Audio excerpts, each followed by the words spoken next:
Clowns, they're the stuff of nightmares, right? Everything about them is just so creepy.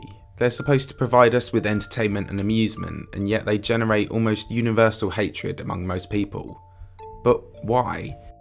Humans are programmed to fear things which are actually dangerous, so what is it about the appearance of a clown that is so creepy and unsettling to us? Whatever the reason, it's nothing new. A fear of clowns is known as coulrophobia, and even if clowns don't outright scare you, most people seem to be put off by them at least. This has been reflected by recent events in our society too. In 2016, our fun-filled phobia was exploited by a worldwide craze, with people dressing up as evil clowns with the sole intention of scaring, intimidating and terrifying civilians. Our irrational fear of the friendly white and red characters makes no sense, yet it is such an effective means of scaring large groups of people. And so today, we're going to find out why that is.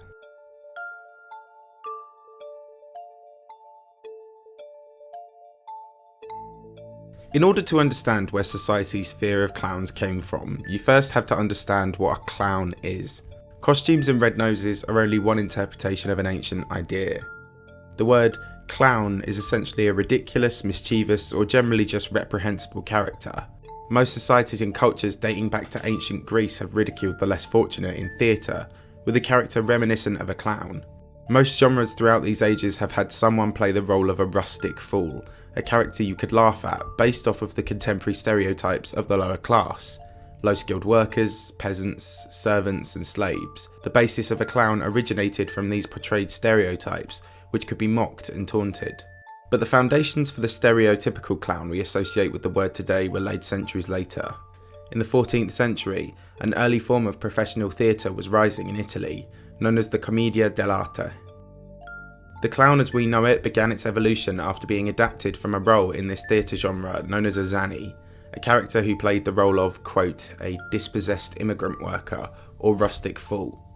The zanni or zane in this genre is best known as a royal servant and trickster, and this character became a popular performance icon. Fast forward a few hundred years, and we start seeing the first instances of the term clown appearing to describe this character. Where the word originated from is unclear, although its earliest recorded use was in 1560. After this, the word caught on in England during the Elizabethan era. Two of Shakespeare's plays, Othello and A Winter's Tale, used the word as a means of describing foolish characters.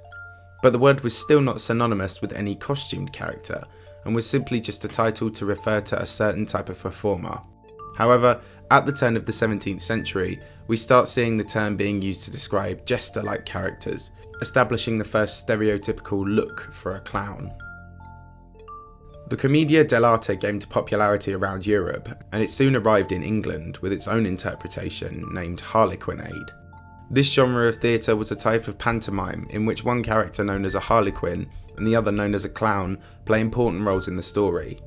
It was through this genre that the word clown became more synonymous with a physical appearance, a mischievous buffoon who dressed in tattered servant clothing.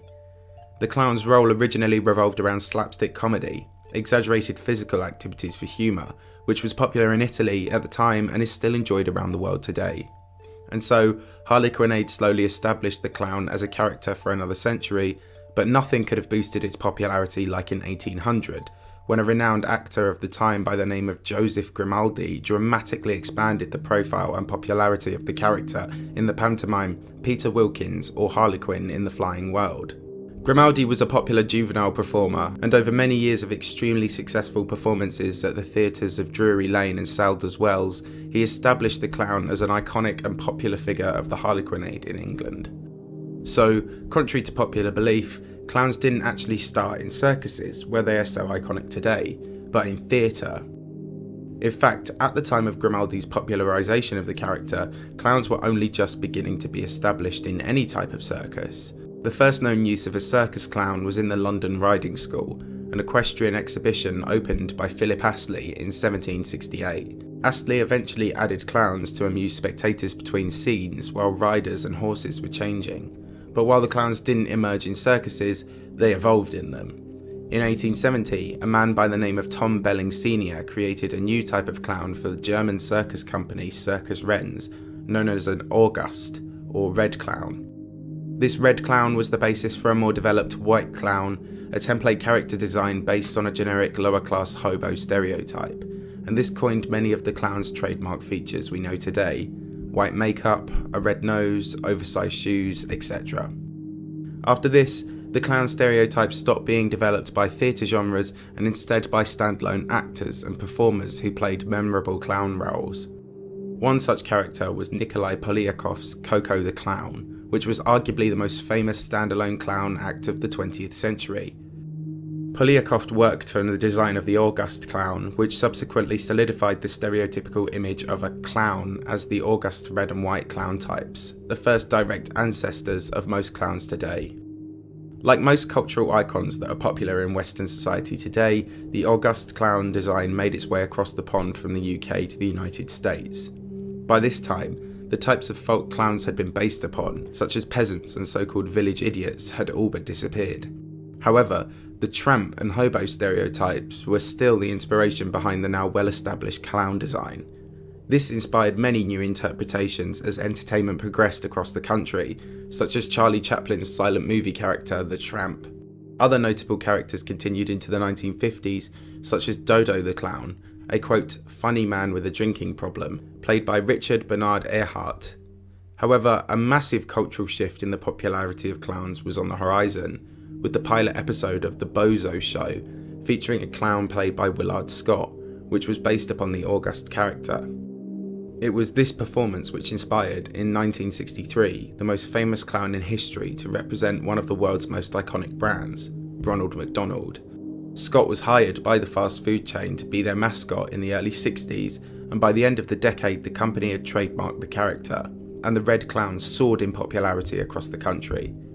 This paved the way for the birthday clown industry, where independent clowns would perform at social, charitable and birthday events, and also the hospital clown industry, where clowns would perform for sick children. As the iconic character moved out of theatre and into industry, Clowns of America International was established in 1984. Oh god, sorry, that's the wrong picture. 3 years on from this, the World Clown Association formed, and both are bodies of professional and part-time clowns which still operate today. So that's the story of the clown. When you look at the early inspirations for clowns, it becomes easier to see why they have negative representation. The very premise of the clown was used to mock the poor, the displaced and the stupid. But from this somewhat malicious origin, a lot of good has emerged. A westernised industry of childcare and entertainment had grown from the ashes of the pantomime's rustic fool, built off of the popularity of the world's most iconic brand. So the question is, with all that good done, why is it that we still find clowns so creepy? Well, the reason might be to do with their costumes. The red clown costume is one of the most decorative and least subtle in our culture, and it masks a lot of the wearer's personality and appearance. Your brain is constantly looking for potential threats all the time, especially when meeting new people, and when you meet someone new, in the 7 seconds it takes to form your gut instinct, the most telling feature of a person is their face. We use our faces to express emotion, and they give us identity and individuality. And so, for the same reason that people find masks so unsettling, a clown typically has so many unnatural and concealed features that not only is seeing one going to capture your attention, but it then becomes difficult for your brain to understand their intentions. Why is that person dressed like this? What do they want? It becomes difficult to gauge, and within those first 7 seconds you cannot build up a proper profile for the person, and so the brain naturally becomes hesitant, reserved and afraid. Not everyone is outright terrified of clowns, but most find them unsettling for this very reason. We cannot identify an actual threat to be scared of, but we still cannot determine enough information about the person behind the costume to assure our safety. Much more research needs to be conducted into the feeling of creepiness, but throughout history, our brain's intuition or gut instinct has evolved into an incredibly powerful and perceptive tool for identifying danger, and it is most effective when it assumes the worst. The ironic thing about the industries of birthday clowns and hospital clowns is that young children are particularly perceptive to this unfamiliar body type. This colourful character doesn't look like mum or dad, or any of the select few humans that the child knows and trusts, and so their instinctive reaction is to be afraid of it. The emotional response to an object that bears a degree of resemblance to a human being is known as the uncanny valley effect, the hypothesized relationship between how human something appears to be and a human's emotional response to it. Clowns sit somewhere in the middle of this, and as such we can understand what they are, but we don't fully trust them. The world is a vague and unpredictable place, and our feelings of fear and anxiety are our brains trying to comprehend whether a threat exists in this unusual situation we've been presented with. So even though they are only meant for entertainment, the very nature of clowns breeds fear and unsettles us. But then, this is only half the story. Our fear of clowns is much more to do with our culture than it is our cognitive abilities. Negative cultural depictions of clowns have contributed to their negative reputation, as writers and entertainers have established the clown as a very effective fear-inciting villain type. The earliest depiction of an evil clown is unclear, however in 1874, a work by Cuttle Mendez featured a killer clown as a central character. It's unlikely that this was the first use, but it went on to inspire a few more depictions. But generally, evil clowns were nowhere near as well known or coveted as entertainment clowns before the 20th century. However, by the 1940s, DC Comics were popularising the theme, as they introduced one of the most famous fictional villains ever, the Joker, a world-renowned nemesis of Batman who dressed as a clown and has since had many different legendary interpretations. Fast forward 40 years and another legendary evil clown emerged in modern literature when author Stephen King released his novel It, a work that featured Pennywise the Clown, an interdimensional cannibalistic clown which feasted primarily on children, which completed the clown's transition from a figure of entertainment to a figure of horror in Western society. But that wasn't all. During the 20th century, evil clowns had a darker side than just literary entertainment, as between the Joker and Pennywise, a real-life evil clown made his mark on the world. That man was John Wayne Gacy, an American serial killer who was responsible for the deaths of at least 33 teenage boys and young men. Gacy's upbringing was a sad one. He was regularly beaten and tortured by his abusive father and was also molested by a family acquaintance. After Gacy had committed his first few murders and began to find himself in and out of trouble with the authorities, he joined the Jolly Joker Clown Club, and in 1975 he created two clown personas for himself, Patches and the more infamous Pogo the Clown, which he claimed helped him to recapture some of his lost childhood. While his murder activities were independent to the clown personas, he was noted by other clowns to have been breaking some norms, such as applying his makeup in a way that was discouraged by professional clowns so not to scare children. When Gacy was finally executed after 14 years on death row, his clown act was at the centre of the case, with angry protesters wearing t-shirts with slogans such as "No Tears for the Clown." Gacy had immortalised the clown as a symbol of horror and disgust and rejection by society, a stigma that modern professional clowns still have to deal with today. So through popular culture and Gacy's crimes, clowns have become a symbol of horror and fear. But in the decades since, this public perception has been taken to the next level to terrorise local communities, when in 2016, a terrifying craze swept through the United States.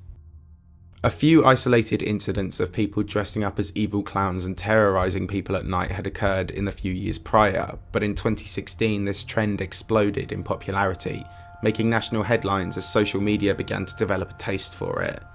The craze began in Wisconsin in August, when pictures emerged of a creepy clown in a parking lot in Green Bay, and these images went viral. It was soon revealed that this was in fact a publicity stunt by a Wisconsin filmmaker for a short film on evil clowns named Gags, which premiered in 2018. But the damage had been done. By the end of August, numerous sightings of clowns invading property and terrorising folk after dark were made. The craze took social media by storm and gained a lot of attention, and by Halloween of 2016, every US state had reported sightings and incidents of people in clown costumes causing public disturbances. Authorities in the US, UK and Europe warned people against engaging in these activities, and stores in Canada and New Zealand banned the sale of clown costumes. And on the flip side, violence against these clown pranksters was increasing, adding to the problem of local unrest within American communities. The World Clown Association denounced the craze, stating that circuses and professional clowns had suffered as a direct result of the stigma and mistrust in clowns which was growing among the general public. Even McDonald's, who had been so instrumental in turning the clown into a household character, began to reduce their coverage of Ronald McDonald. Ultimately, the craze became such a problem due to the pack instinct of humans behind it. Just as we are afraid when we see a concealing clown costume, creepy clown costumes remove our own identities and generate unnatural ease in humans, and so roaming gangs of clowns had found the perfect way to strike terror and dread into local residents. That being said, there were no major clown-related incidents or arrests of note across the US, and the trend died soon after and was quickly forgotten about as the internet moved on. No matter where you stand on clowns, you have to feel sorry for the people who actually try to make a living in the honest industries of birthday clowns and charity clowns. The very idea of clowns began as a means to epitomise the lower class and downtrodden folk of society, and while clowns are typically related to entertainment, they began through ridicule and disgust. As the concept shifted from theatre to circuses, the clown gradually became more of a figure of entertainment, and as the concept reached the US, some good came from their introduction into Western society. Clowns underpin the world's most iconic brand, and good-natured entertainment industries were emerging as a result. However, our instinctive caution around human-like things that the brain cannot comprehend gives us the chills, and entertainment then picked up on this fear to create some of the most famous pop culture villains ever. Of course, this is something that real-life clowns would rather avoid. In 2014, Clowns of America International criticised the popular horror show American Horror Story's depiction of Twisty the Clown, saying that Hollywood makes money from sensationalising the norm. They can take any situation and turn it into a nightmare. We do not support any medium that sensationalises or adds to coulrophobia. It is sometimes overlooked at just how popular and pivotal clowns remain in our society, but Ben Radford, author of the book Bad Clowns, claimed that evil clowns have the ability to change with the times. All bad clowns are just tricksters, and those who wish to cause trouble, and he claims that modern day bad clowns have now evolved into internet trolls. They engage with people for their own amusement in an abusive manner, just like early depictions of bad clowns did. So I guess the takeaway from this video is that anyone who is overly abusive and unpleasant to others online and in real life, well, they are the real clowns. And with that, thank you very much for watching, and I hope you all had a very happy Halloween.